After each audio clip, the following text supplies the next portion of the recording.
ආයුබෝවන් සුබ දවසක් කියලා ප්‍රාර්ථනා කරනවා හැමෝටම. කාලයකට පස්සේ මට අද ඉතින් ටිකක් විශේෂ දවසක් වුණා මේක.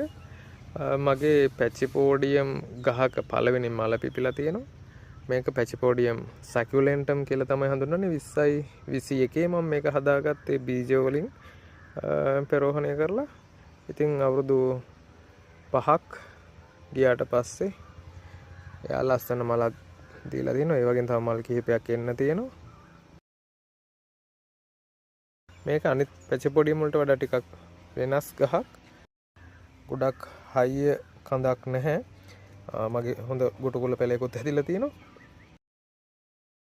මේක විශේෂත්වය තමයි ඔයාලට පේනවා ඇති මේ කඳ ටිකක් මහත් වෙලා තියෙනවා.